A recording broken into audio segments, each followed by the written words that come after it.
Bonjour Lyon, j'espère que ça va bien. Aujourd'hui, ça va être un tirage, l'oracle de votre vie.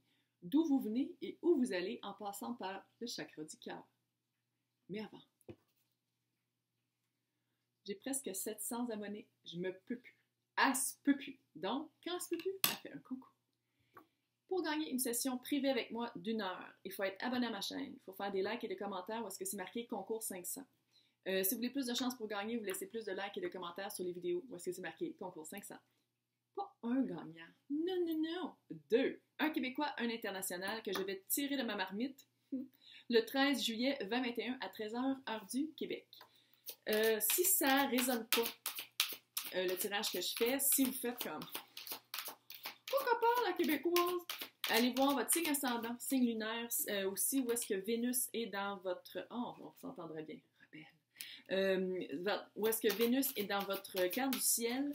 J'essaie toujours de mettre des titres évocateurs, des mots qui reflètent bien le tirage que je viens de faire. Fait qu'allez voir aussi les titres. Ça se peut toujours aussi que je m'adresse à des cross-watchers. C'est du monde qui écoute les tirages pour quelqu'un qui trouve cute. Bonjour et bienvenue.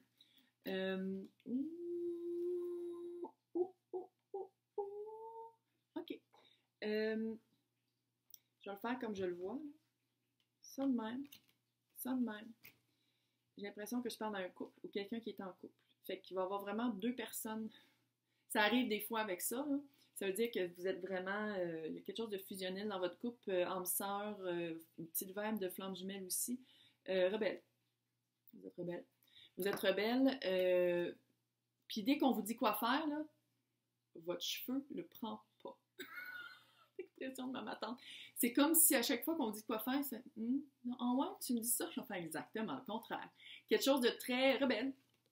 Je veux dire, il n'y a pas 15 millions de manières de le dire. Là. C'est vraiment quelqu'un envers et contre tous, puis ça ne vous dérange pas d'être seul. Ça ne vous dérange pas d'être seul parce que j'ai l'impression que l'écriture, que ce soit poème, chanson, fiction, non-fiction, c'est vraiment un exutoire pour vous.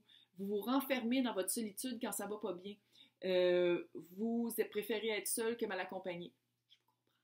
C'est vraiment, l'écriture pour vous est très importante. C'est non seulement un exutoire, mais c'est une manière d'exprimer qu'est-ce que des fois vous avez de la misère à exprimer verbalement. Fait que peut-être que votre autre personne trouve que c'est plus facile vous texter que vous parler, d'avoir une discussion écrite que parler, de faire un dialogue écrit. L'autre personne de je pense que c'est pas vous, je pense que c'est l'autre, mais on peut inverser. Hein. A vécu un abandon familial assez élevé, très, très lourd, très dur par rapport à tromperie adultère. J'ai l'impression que pour cette personne-là, je dis pas qu'elle vous trompe. C'est pas ça que je dis, là. Je dis pas qu'elle tombe dans l'adultère. J'ai l'impression que c'est une peur pour cette personne-là. C'est un gros déclencheur. Quand vous êtes en solitude, là, ça se peut très bien que cette personne-là sonne chez vous juste pour voir si vous habitez pas ensemble, ou même si vous habitez ensemble. Là, elle va regarder vos textes, elle va regarder si vous la trompez, s'il y a vraiment une troisième personne dans votre couple. Il y a vraiment pas une paranoïa, mais il y a une peur vraiment de... Parce que c'est de même que cette personne-là a vécu son enfance, c'est de même qu'elle s'est fait abandonner familialement. Ça se dit pas.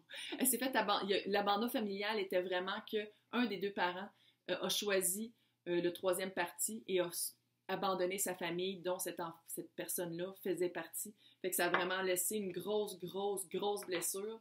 J'espère que c'est pas quelqu'un qui se tourne vers l'adultère pour dealer avec quand ça va pas bien. Puis quand j'espère que c'est pas ça. Peut-être pour une petite partie des personnes à qui je m'adresse, c'est ça aussi. Là, on va aller voir comment vous libérer, vous puis l'autre. Vous êtes fatigué, c'est clair. Hein?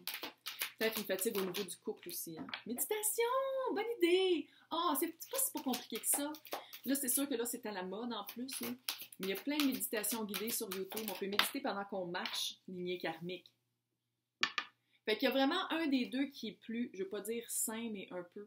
Je pense que c'est fou. Je pense que vous êtes vraiment quelqu'un qui donnait beaucoup à l'autre pour être sûr qu'il est confortable, pour qu'il ne panique pas, qu'il n'y ait pas des doutes, qu'il n'y ait pas qu'il ne retourne pas toujours dans son espèce de paranoïa. par rapport à se faire tromper ou par rapport à ce que vous partiez à cause de chakra du cœur. Je pense que peut-être que vous êtes un petit peu tanné de l'automatisme de l'autre. Il y a vraiment une fatigue. Oh, une poupée qui est comme faut la craquer, là. Non, vous n'êtes pas supposé de. Puis je pense que, encore dans votre solitude, méditation, vous allez vraiment trouver un moyen peut-être d'aller puiser dans une autre source que les sources conventionnelles pour dealer avec cette dynamique de couple-là. C'est quelque chose que vous n'êtes pas habitué à cette dynamique de couple-là. Vous êtes habitué à quelque chose de moins lourd, de plus simple, il n'y a pas de paranoïa. Puis vous êtes comme, hey, je fais juste écrire. Je peux-tu juste écrire mon livre ou whatever? Je peux-tu juste comme écrire tout seul sans toujours me faire texter? T'es toute seule, là? Il y a comme cet aspect-là de dire comme, relax, fille.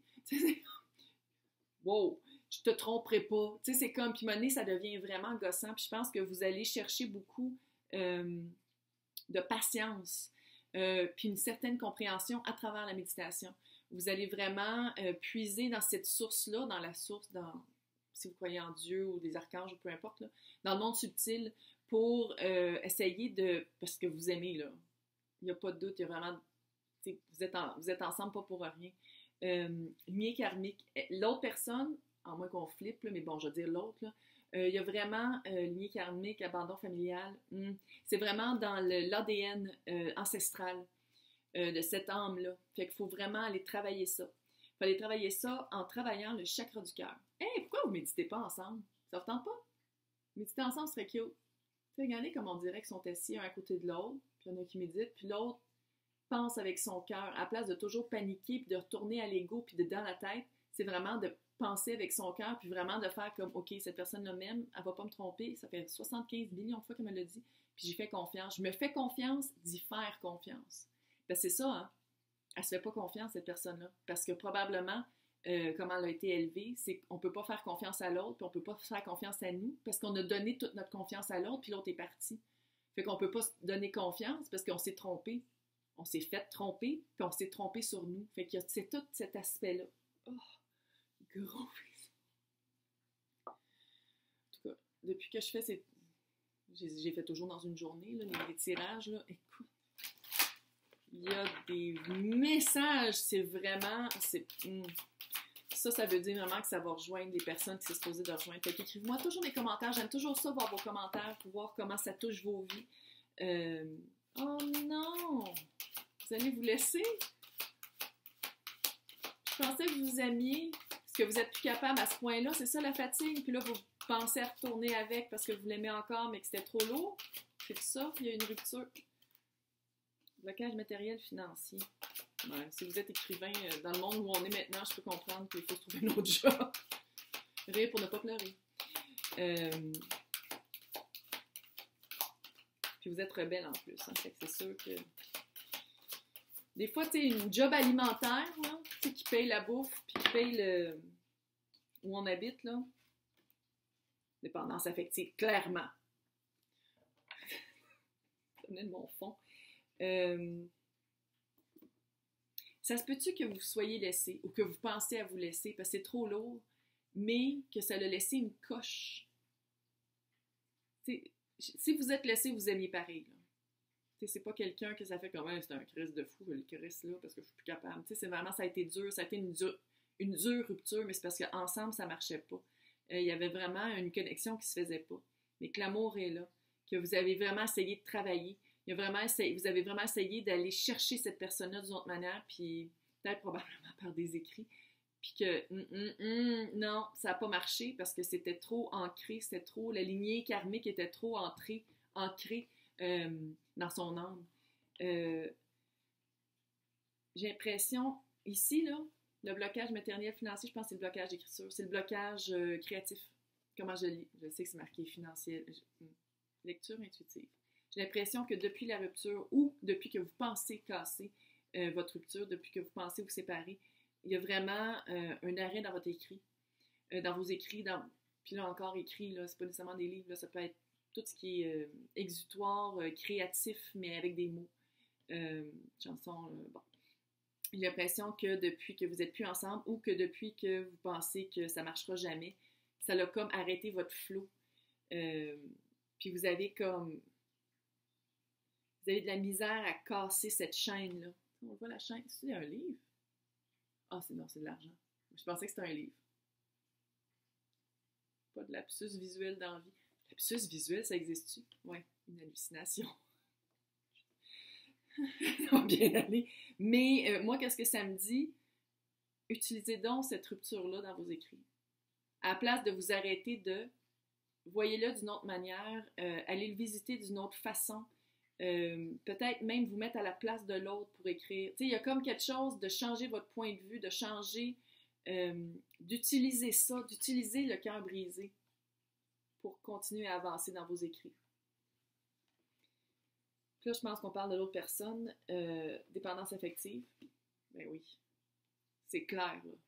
Parce que l'abandon familial, vu qu'elle ne veut pas être abandonnée, elle va toujours se trouver des personnes qui rentrent dans cette dynamique-là. Puis c'est vraiment une dépendance affective, une dépendance comme de bouée de sauvetage, tu sais, sauveur-sauvé, mais qui se fait toujours crosser. Quand on parle de travail. Est-ce que ça se peut que la rupture a été faite parce que l'autre personne a trouvé quelqu'un qui répondait plus à ses besoins, que ce soit nocif ou pas, par le travail, puis c'est ça qui a fait la rupture. Ça se peut aussi. Peut-être que vous avez tellement donné à l'autre personne, donné, puis pendant ce temps-là, à rencontrer quelqu'un par le travail, quelqu'un qui venait de cette même vibe-là. Ouais. On va aller voir la mission de vie. J'ai l'impression que vous êtes encore en contact. J'ai l'impression que c'est quelqu'un qui est encore dans votre vie. Est-ce que vous habitez encore ensemble? Puis vous venez de casser, puis ça doit être super le fun. Je vous conseillerais de déménager. Généreux du savoir. Livre, encore. Généreux du savoir. Tu sais, si c'est de la fiction, là, on apprend beaucoup par la fiction, hein? Juste de même. Wow! Ego. Ça, c'est l'autre. Généreux du savoir avec le chaman, là, travail collectif. Elle va s'en sortir, l'autre personne. Si vous avez comme un doute, mais ça va se faire avec de la thérapie. J'ai littéralement eu l'image de, tu sais, quand tu es assis en cercle, puis tout le monde dit son expérience un après l'autre, puis qu'est-ce qui s'est passé. Travail collectif, j'ai vraiment l'impression, printemps, c'est pas bientôt. Fait que si vous êtes encore ensemble, puis vous pensez à vous laisser, l'autre personne va faire un certain travail, mais l'ego rentre beaucoup en compte. Puis c'est vraiment, il y a comme un combat entre le chakra du cœur et l'ego. Il y a vraiment un combat, pour l'autre personne, là, je parle. Il y a vraiment un combat entre laisser parler son cœur et laisser parler sa tête. C'est toujours la tête, jusqu'à présent, qui remportait le combat intérieur de l'autre personne, mais avec un travail collectif. Tu sais, vous pouvez y aller avec elle. Hein. Même si vous ne sortez plus ensemble, s'il y a encore de l'amour, vous pouvez y aller avec l'autre personne. Là. Dire, hey, regarde, on va-tu voir les AA d'abandon familial, les AF, je sais pas. Mais c'est vraiment d'appuyer la personne, parce que il y a encore de l'amour. Moi, je le sens encore, qu'il y a de l'amour. Puis c'est votre sentiment probablement de rebelle, de dire comme, c'est pas une bonne personne pour moi, ok, je l'aime encore plus. Il y a cette vibe-là de dire comme, on n'est plus ensemble, je l'aime encore plus. Il y a vraiment quelque chose de très rebelle. Vous, l'écrivain, en tout cas la personne qui utilise son écrit, généreux de savoir, et le chaman. Le chaman, là, c'est d'aller voir le côté sombre de l'âme. C'est d'aller voir, de se rendre compte qu'on a un côté sombre autant qu'un côté lumineux. Et de faire la balance entre les deux, d'être capable d'utiliser son côté sombre, c'est comme une rupture, hein, et de l'amener à la lumière dans le savoir. C'est vraiment, encore une fois, il y a des livres, fait que c'est vraiment d'utiliser cette période sombre de votre vie, ou très sombre de la vie de l'autre, qui teinte un peu la vôtre aussi, puis d'aller l'utiliser, sans dire utiliser, là, mais d'aller l'exuter à votre avantage, d'aller vraiment voir pourquoi ça arrive, que c'est pas pour rien, puis de vraiment en faire une écriture. Il y a quelque chose, le généreux de savoir, là, c'est non seulement quelque chose que vous apprenez vous, mais c'est quelque chose que vous donnez à d'autres. L'étudiant, le pupille, devient le mentor. Je pense que c'est par rapport à votre livre. Fait que même si c'est de la fiction, vous faites comme, mais voyons, si je parle de rupture, vous ne savez jamais l'impact que ça a. Station 11, Station 11, par Émilie, elle a comme un nom long, là, une Canadienne. Allez lire le livre. Vous allez comprendre que vos écrits peu importe, c'est dystopique, c'est un de mes livres préférés. Vous allez comprendre pourquoi. les artistes, là, vous allez comprendre pourquoi. Si vous n'êtes pas publié, puis vous essayez d'être publié, puis tout ça, là, vous allez comprendre l'impact de l'art à travers le temps.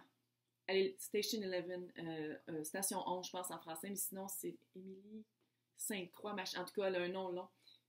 Sans joke. Mais tout ça pour dire que Généreux de savoir, vous allez vraiment propager ce que vous avez appris de cette expérience-là, puis vous allez aider des gens pas mal plus que vous le pensez. Hey, j'espère que ça vous a aidé. N'oubliez pas de participer au concours de maintenant 700 personnes. Hey, bonne journée.